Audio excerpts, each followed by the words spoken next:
Éléonore Yameogo, bonjour. Bonjour. Alors vous êtes réalisatrice, vous êtes originaire du Burkina Faso. Vous avez déjà réalisé plusieurs choses et participé à plusieurs choses. Je vous ai connu par le documentaire Paris, mon paradis. Un très beau documentaire dont on va parler un petit peu. Qu'est-ce qui vous a donné envie de faire des études de cinéma ?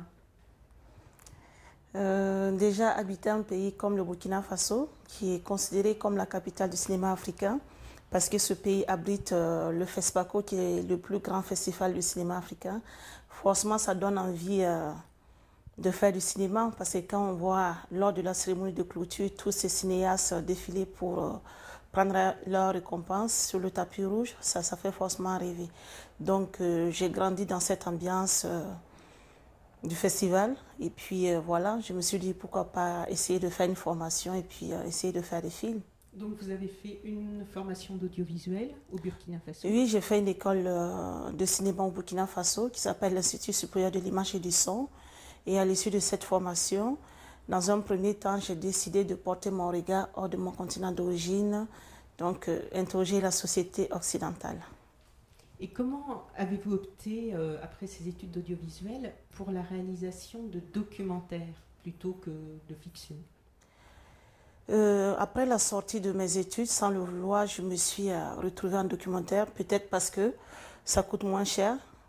Donc je ne voulais pas attendre comme certains le font éternellement pour trouver des fonds, pour tourner. Donc avec ma caméra et puis un ingénieur de son, on est allé en Belgique, on a commencé à repérer. Et puis le premier film qu'on a eu à faire, c'était un documentaire sur les sans-abri. Ça s'appelle La Main tendue. Donc on part du principe qu'en Afrique, beaucoup de filles pensent que le fait de trouver un mari blanc, c'est de sortir de la misère. Donc on est parti de ce point de vue. On a interrogé des sans-abri à Bruxelles et à Liège aussi, pour montrer que la misère n'avait pas de couleur. Donc voilà. Et aussi, je me suis intéressée aux documentaires, parce que les grands documentaires sur l'Afrique ont été généralement beaucoup réalisés par des Occidentaux et le contraire était rare. Donc je me suis dit, mais pourquoi la plupart de nos cinéastes qui habitent en France ne font pas le choix de filmer l'Europe et nous montrer cette facette qu'on y entend? Parce que les images qui nous parviennent en Afrique de l'Europe, c'est des belles images, la Tour Eiffel, les Champs-Élysées. Donc, forcément, ça nous fait rêver. C'est l'idée principale de mon dernier film qui est sorti en 2011, Paris, mon paradis. Vos documentaires, justement, s'attachent à montrer une réalité qui est souvent dissimulée par l'illusion. Pouvez-vous nous parler un petit peu de votre parcours et de votre approche concernant cette illusion que vous dénoncez dans Paris, mon paradis ?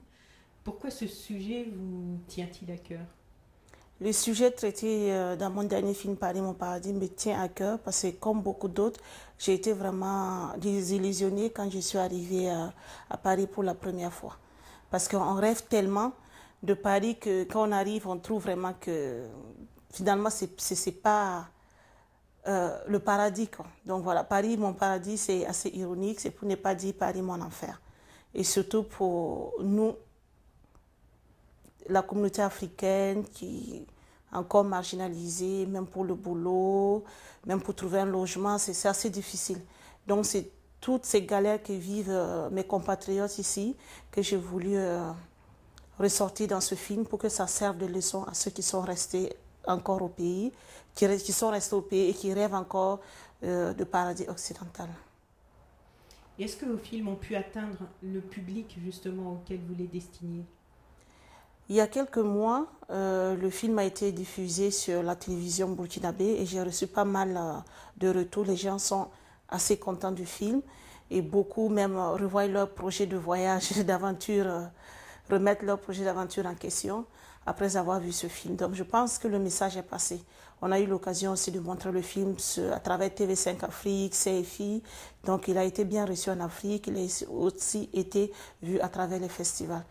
Donc je pense que c'est important que ce film soit fait par un Africain et surtout par une femme, parce que peut-être que les gens font confiance plus à une femme qu'à un homme. Donc voilà. Et comment avez-vous réussi à convaincre les trois personnes que vous suivez dans Paris, mon paradis de se laisser filmer ? Parce que l'illusion que vous dénoncez est entretenue, entre autres, par une fierté qui empêche d'avouer l'échec. pour les personnes qui viennent ici et qui finalement dissimulent la réalité à ceux qui ne sont pas encore là ou qui voudraient l'être ou qui sont restés au pays qui les attendent. Et eux, pour témoigner dans votre film, ont dû l'abandonner, cette fierté-là. C'est vrai que les trois protagonistes de mon film, le Malien, Amoro, Chaba le Sénégalais et la jeune dame Bintou la Burkinabé, c'est vrai qu'au départ, ça n'a pas été assez difficile de les convaincre à témoigner et surtout à visage découvert. Parce que pour moi, flouter les visages dans ce film, c'est continuer à nourrir le rêve d'un paradis occidental. Donc, je voulais des personnes qui acceptent de témoigner à visage découvert. Donc, ce n'était pas assez facile au début, mais au fur et à mesure que je les rencontre, que je discute, ils ont compris ma démarche et ils se sont dit, il est temps que nous, les Africains, on se prenne en charge. On le fait parce que vous êtes africaine, que c'est à nous, Africains, de porter le message et pas toujours attendre que le message vienne d'un occidental. Et eux, ils se doutaient, j'imagine, que des gens qui les connaissent dans leur pays respectifs risquaient de voir ce film et de voir leur réalité, qu'ils ne disaient peut-être pas telle qu'elle était. C'est vrai que c'était un risque parce que quand je prends le cas du Burkina Faso, le film il est passé sur la télévision nationale il y a 2 semaines. Il y a une des protagonistes qui m'a appelé, qui m'a fait savoir que c'était dangereux pour elle de retourner en Afrique parce que les gens la traitent de prostituée, parce que dans le film, elle a raconté qu'elle avait été abusée par des gens qui voulaient l'héberger. Donc, elle a dû avoir des moments de sexe, je vais dire, pour pouvoir s'abriter.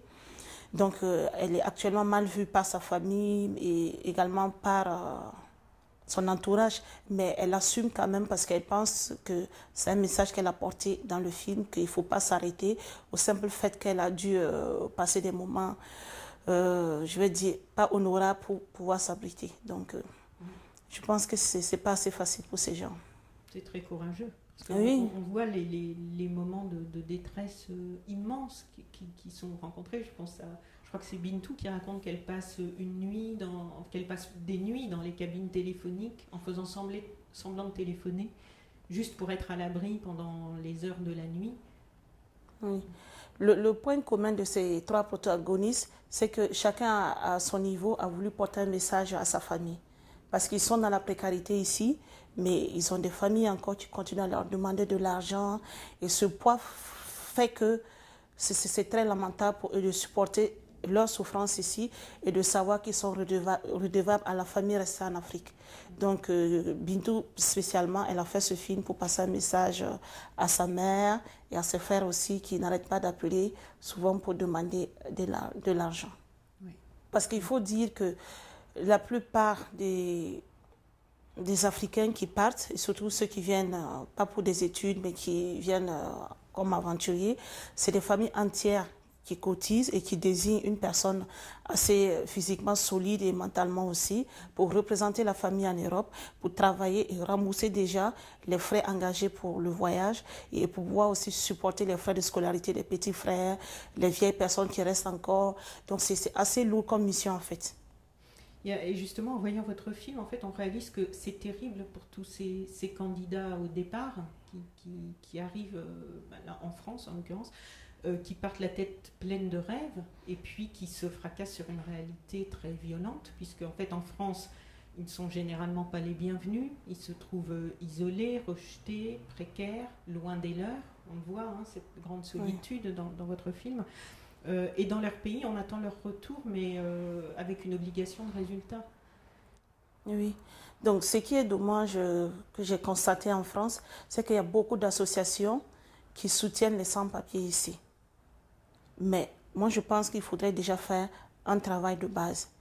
Le problème se trouve en Afrique. Donc, il faut mener une politique, sensibiliser ceux qui sont encore en Afrique, que l'Europe, c'est plus l'Europe il y a 50 ans, 20 ans. Parce qu'avant qu'on venait, au bout de quelques années, on pouvait se construire une belle villa et puis mettre sa famille à l'abri du besoin. Aujourd'hui, les choses ont beaucoup changé parce que même les Français sont en galère.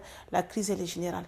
Donc, il faut que le message passe en Afrique. Il faudrait aussi que la loi que les politiques prennent ici, qu'en Afrique, ils le sachent.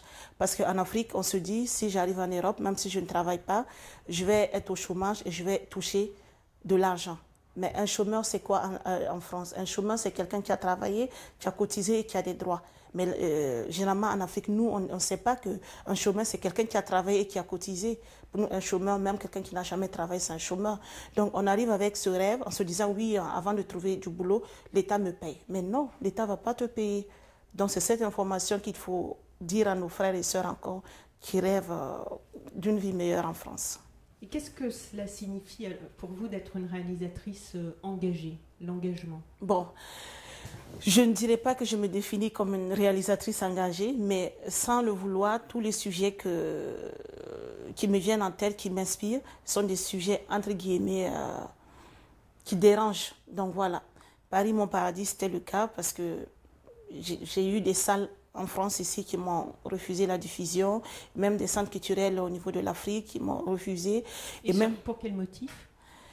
Pour des motifs qu'il y a une séquence qui dérange. Parce que dans ce film, Paris, mon paradis, j'ai une séquence qui a été retirée, je crois. Qui a été retirée, mais quand je le projette en Afrique, je tiens à montrer cette séquence-là. Parce qu'on voit des familles africaines dans la rue qui sont tabassées par des CRS. Donc c'est une image assez forte qui dérange, je peux bien comprendre, mais c'est une réalité, je ne l'ai pas inventée. Donc voilà. Donc, dans ce film, je ne montre pas la douce France, la belle France, donc c'est assez difficile. Et quels sont vos grands sujets d'espoir ou de réjouissance actuellement pour l'Afrique? L'espoir pour l'Afrique, c'est que j'ai fait quelques pays africains et j'ai vu que tous ces pays que j'ai visités, ils ont la même ambition, aller de l'avant. Là, je reviens du Burundi, je vois qu'ils sont aussi dans la même ambiance de devenir un pays émergent. Donc déjà, dans la mentalité des gens, arrêter de salir autour de soi, parce que c'est là que viennent les maladies, et aussi lutter contre la corruption, parce que beaucoup de pays aujourd'hui sont en retard à cause de la corruption. Donc sur ce point, je crois que les réalisateurs ont déjà fait des films dessus et continuent à faire des sujets dessus pour que les mentalités changent, pour que les pouvoirs aussi prennent conscience que, voilà, aujourd'hui nous voulons une Afrique qui gagne. Et vous sentez que la société civile est en train de bouger par rapport à ça, de s'organiser pour faire changer ces choses-là? Oui, moi je crois que inconsciemment la révolution arabe a été aussi un facteur qui a déclenché quelque chose au niveau de la conscience des jeunes Africains, des Africains noirs, je vais dire. Parce qu'un président africain aujourd'hui, s'il est en fin de mandat, il sait que pour réviser la Constitution, il faut qu'il réfléchisse à 2 fois. Parce que les gens, ils sont plus prêts à se laisser faire ou à dormir sur des lois qui sont tout le temps révisées. Donc moi, je pense que voilà, c'est un bien pour un mal, cette révolution. Non, un mal pour un bien, je vais dire. D'accord. Oui. Bon, donc votre prochain projet, il est produit ou vous êtes en cours de recherche de fonds? Le prochain projet, Le Village des Fous, à la base, c'était un documentaire, mais il est assez difficile de reconstituer cette histoire. Donc, nous allons le tourner en fiction. Et actuellement, nous sommes au stade de développement. Donc, on a des gens qui nous ont promis d'accompagner le film. Donc, on espère que tout va se mettre en place, qu'on pourrait tourner très bientôt. Très bien, on vous le souhaite. Merci. Merci. Au revoir. Au revoir.